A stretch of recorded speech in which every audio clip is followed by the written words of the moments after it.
Thank you, and good morning, everyone. I'm going to talk briefly about a brief update from the Canadian Model Forest Network.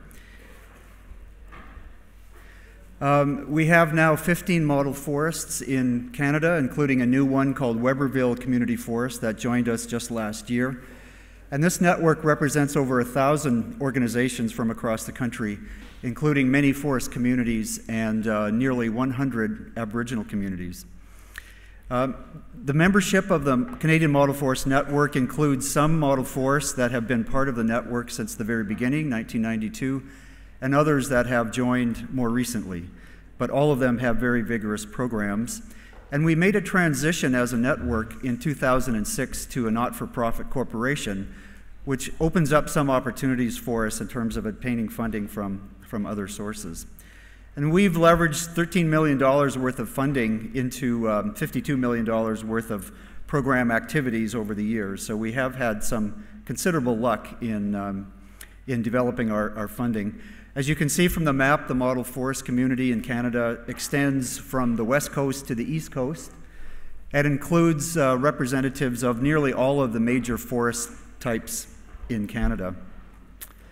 Some of our priorities in the coming years are to try to deal with the downturn in the forest sector in Canada by developing new forest-based opportunities in rural Canada. Many communities in rural Canada are dependent on the forest, and with the downturn in the forest sector, these communities have been suffering quite a bit in the last few years, and so part of our mandate, perhaps the most important part of our mandate, is to try to address new opportunities for rural communities in the forested parts of the country. We have a very large program in capacity building. The model forest that I work in, which is in Saskatchewan in Western Canada, has a particular focus on capacity building in Aboriginal communities, for example. But we have a wide variety of different capacity building initiatives across the network. We're also, of course, interested in forest management. After all, that is the historical basis of the Model Forest Program, but we're trying to expand the definition of forest management to include things like non-timber forest products, the impacts of climate change, and other types of aspects of forest management, in addition to the traditional definition. And of course, we want to share information and best practices with our colleagues around the world. And I must say that the level of networking that's occurring here at the Global Forum has really been extraordinary. The Canadian network met as a group this morning, and we were sharing our experiences in the networking that's been going on the last couple of days.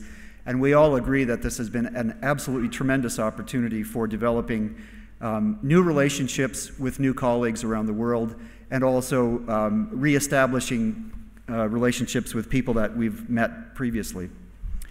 So a few key accomplishments. Again, we have many that I could talk about, but we just picked out a few.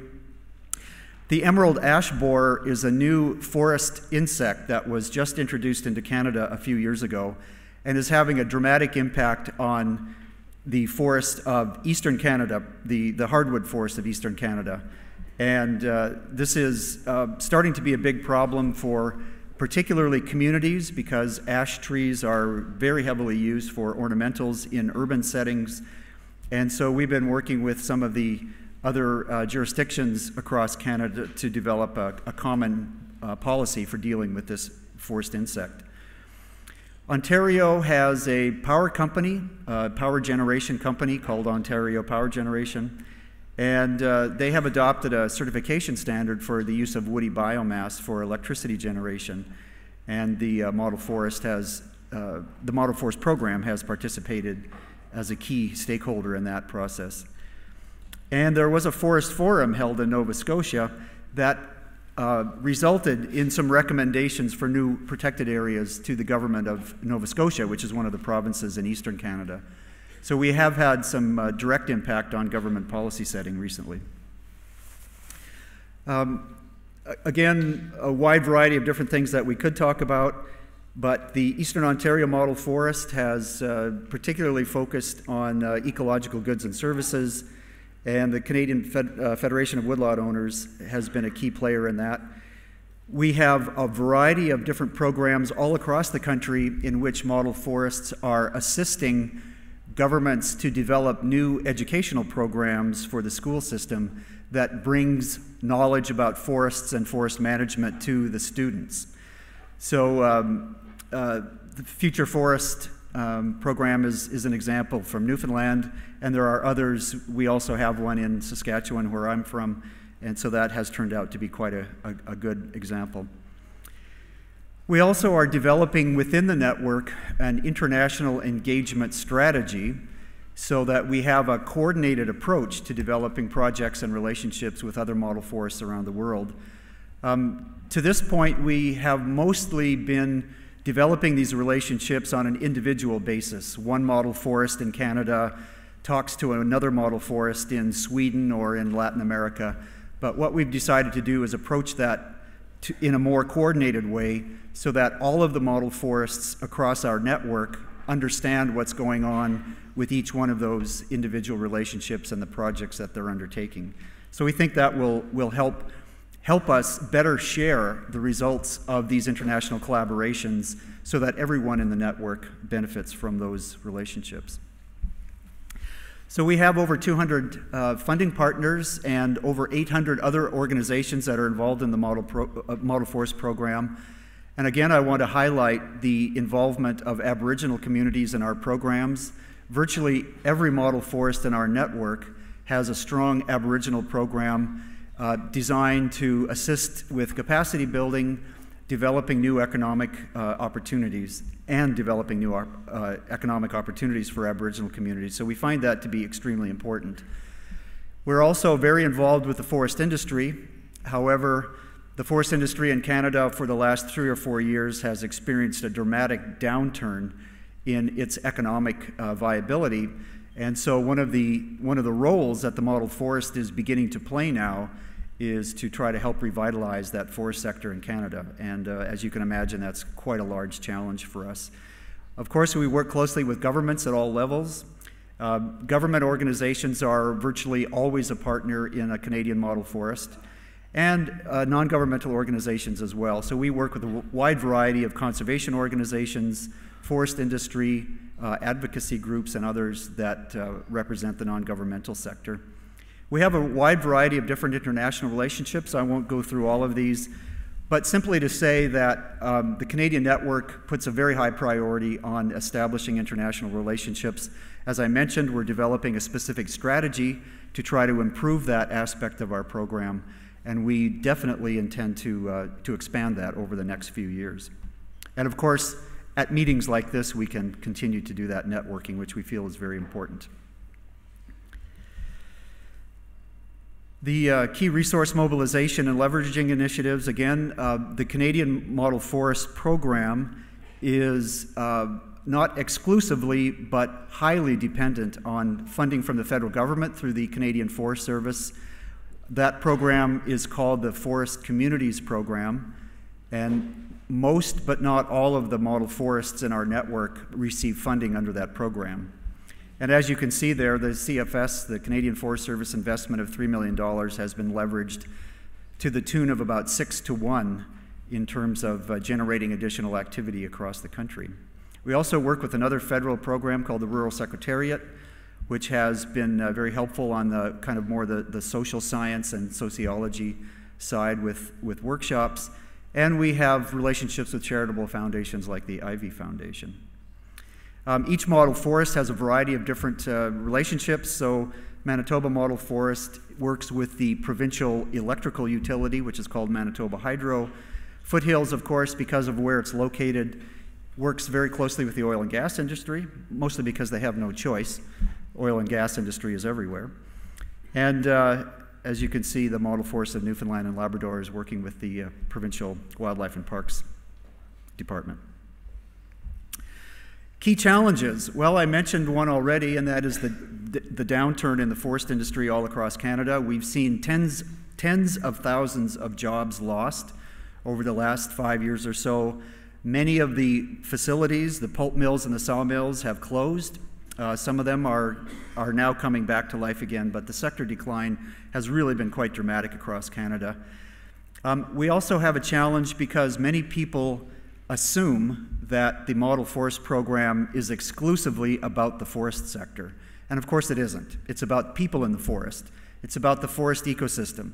It's about wildlife in the forest. It's about the impacts of climate change in the forest. It's a wide variety of other aspects beyond simply the forest sector. But we often have not been able to get that message out, and we need to work harder at that. I think everyone in the room here agrees that funding is a challenge. It's finding adequate funding to carry out the programs that we know are important, and in particular, trying to identify sources of sustainable funding has been a very big challenge. Typically, government programs are short-term. Industry funding may be only for a specific project and not for the long term, so we have a number of challenges there. At the model forest level, occasionally we compete for money among ourselves, although I'm not sure that's always a big problem.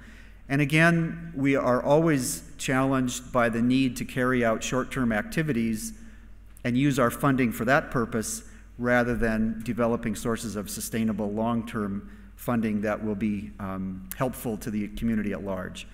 So that short-term versus long-term funding is always an issue.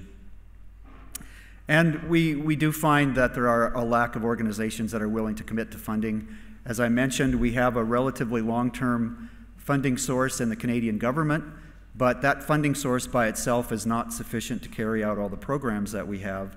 And after we pay for staffing and operational expenses of the model forest, we often don't have very much funding left to carry out project activities, so that's really where we need the majority of additional funding.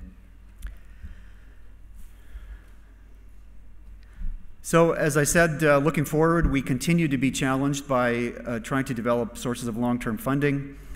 We are grappling with the forest industry crisis and the downturn in the forest economy, although I think we have seen signs just recently that the forest industry is starting to return. Perhaps not the way it was in the past, but at least in some fashion. So it may be that that crisis has reached its low point and is now starting to recover again. And of course, we're all interested in the impacts of climate change. There may be some opportunities associated with climate change, but there will likely be some negative effects as well, and we need to understand what those are. We're continually trying to expand our involvement of organizations that participate in the Model Forest Network, so including more communities, governments, and industries. And we estimate that if we look at across all of the supporting organizations in the Model Forest system, that in some ways, we represent up to 1 million people in the country. As I said, we are interested in developing strong linkages to international communities, and we'll continue to do that. And I think one of the main messages that we try to get across, which has also been mentioned in previous days here, is that we want to focus on solutions that work on the ground for local people. We're not a research organization particularly. We're not a policy-making organization. We're an organization that tries to assist people on the ground to do what they need to do. And that really needs to be the focus of the work that we do. For the coming 3 years, we're interested in developing new markets for bioenergy. Of course, everybody around the world is interested in bioenergy because of the climate change aspects of that. But we feel that one of the solutions to the current problem in the forest industry in Canada will be to focus on bioenergy as much as traditional forest products. So we see that as being a new area that we need to get into. Value-added wood products is, of course, going to be much better for our forest economy. We have a number of initiatives underway on non-timber forest products. We have actually a kind of a network within a network of the Canadian model forests that are particularly interested in that area. As I mentioned, we do a lot of education and training across the network at a variety of different levels. And we have a couple of model forests that have become very heavily involved in forest certification. Some of the networking initiatives that are already underway include the Circumboreal Initiative. As some of you know, we had a day-long workshop on the Circumboreal Initiative last Monday here at the Global Forum, and we are going to be continuing that work. We are interested in talking to international colleagues about bioenergy, what the opportunities may be in that area. We know that a number of model forests are quite interested in sustainable forest management monitoring, as we heard in the Landscape Symposium a couple of days ago. And so this is another area where we may be able to collaborate with our international partners. And again, building capacity, sharing best practices, sharing lessons learned across the networks, working with our Aboriginal communities to enhance capacity there, a wide variety of capacity building initiatives. And if we can engage with the international community on those initiatives, we will all be better off, I think. I think that's finished.